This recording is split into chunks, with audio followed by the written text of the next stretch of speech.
வணக்கம் தீபிகா. திருவாரூர் மாவட்டம் மன்னார்குடி அருகே நன்னிமங்கலம் என்ற பகுதி உள்ளது. இந்த பகுதியில் சிவக்குமார் மற்றும் சுமதி ஆகிய தம்பதியரின் 2 மகள்கள் மற்றும் 1 மகன் வசித்து வருகின்றனர். குறிப்பாக கடந்த 5 ஆண்டுகளுக்கு முன்பு சிவக்குமாரின் மனைவி சுமதி புற்றுநோயால் உயிரிழந்த நிலையில் அவரது தந்தை பராமரிப்பில் அந்த 3 குழந்தைகளும் வளர்ந்து வந்தது. தற்போது தந்தையும் கடந்த 3 மாதத்திற்கு முன்பு இறந்த நிலையில் இருக்க இடமில்லாமலும் அன்றாட வசதி இல்லாமலும் சாப்பாட்டுக்கும் மிகவும் சிரமப்பட்டு வந்தனர். இது குறித்து நமது சத்தியம் செய்தி தொலைக்காட்சியில் செய்தி வெளியிட்ட நிலையில் பல்வேறு தரப்பினர் அந்த குடும்பத்திற்கு பல்வேறு கட்ட உதவிகளை செய்து வருகின்றனர்.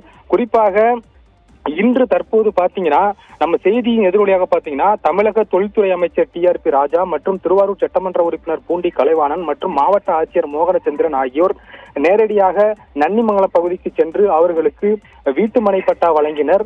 அதனைத் தொடர்ந்து TRP ராஜா சொல்லியிருந்தார், தற்போது பாத்தீங்கன்னா உங்களிடம் தமிழக முதல்வர் நேரடியாக பேச வேண்டும் என வந்தலுவதிலே அந்த குழந்தைகளும் சொல்லியிருந்தார். தற்போது வீட்டுமனை பட்டா வழங்கிய பிறகு தமிழக முதல்வர் நேரடியாக வீடியோ கால் மூலம் அந்த குழந்தைகளிடம் நலம் விசாரித்தார். மேலும் தொடர்ந்து தமிழக அரசும் TRP ராஜா சட்டமன்ற உறுப்பினர் மாவட்ட ஆட்சியராக தொடர்ந்து உங்களுக்கு அனைத்து தேவைகளும் செய்வார்கள், நீங்க எதற்கும் கவலைப்பட வேண்டாம், மேலும் நீங்கள் தமிழக அரசின் குழந்தைகள் என எந்த தேவைக்கும் நீங்க கவலைப்பட வேண்டாம், அனைத்து வசதியான வசதிகளையும் உங்களுக்கு செய்து தருவதையும் தெரிவித்தனர். அதே போல் வீட்டுமனை பட்டா வழங்கியது மட்டுமில்லாமல் அடுத்த கட்ட பணிகளாக அதற்கு அங்கு வீடு கட்டுவதற்கான அடுத்த கட்ட நடவடிக்கைகளை மேற்கொள்ள வேண்டும் என தமிழக முதல்வர் உத்தரவிட்டார். அதனைத் தொடர்ந்து அந்த குழந்தைகள் சத்தியம் தொலைக்காட்சிக்கு மிகவும் நன்றியை தெரிவித்திருந்தனர். அது மட்டும் இல்லாமல் தற்போது சத்தியம் செய்தியின் எதிரொலியாக பாத்தீங்கன்னா மயிலாடுதுறையைச் சேர்ந்த பாரதி மோகன் அறக்கட்டளையின் சார்பாக அந்த வீட்டில் உள்ள கூரைகள் பிரிக்கப்பட்டு தற்போது சிமெண்ட் சீட் அமைக்கப்படும் பணி என்பது நடந்து வருகிறது.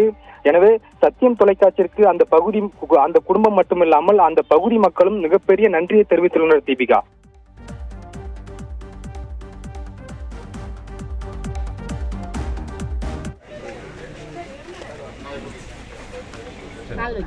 வணக்கம்மா, ஸ்டாலின் பேசுறேன். தைரியமா இருக்குமா? நாங்க பாத்துக்க தைரியமா இருக்கேன். ராஜா அமைச்சிருக்கிறோம், எங்க MLA பூண்டி கலைவாணன் இருக்காரு, கலெக்டர் சொல்லியிருக்கோம். தைரியமா இருங்க, எல்லாம் பாத்துக்கிறோம். நாங்க தைரியமா இருக்குமா? ரொம்ப நன்றிங்க சார். சரிங்க, நல்லதுங்க, நல்லது நல்லது நல்லது. பாத்துக்கிறேன்.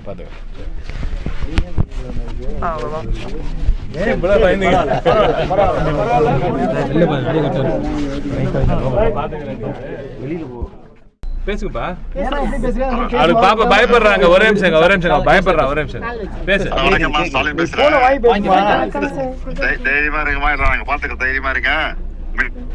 ராஜா அமைச்சிருக்கிறோம், எங்க MLA பூண்டி கலைவாணன் இருக்காரு, கலெக்டர் சொல்லியிருக்கோம். தைரியமா இருங்க, எல்லாம் பாத்துக்கிறோம். நாங்க தைரியமா இருக்குமா? ரொம்ப நன்றிங்க சார். சரிங்க, நல்லதுங்க, நல்லது பாத்துக்கிறேன்.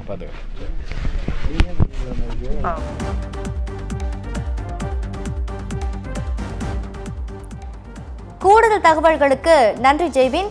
தாய் தந்தை இழந்த குழந்தைகளிடம் முதல்வர் MK ஸ்டாலின் நேரடியாக வீடியோ கால் மூலமாக பேசி குழந்தைகள் நலம் விசாரித்திருக்கிறார். அந்த காட்சிகளை தான் நாம் தற்பொழுது பார்த்தோம்.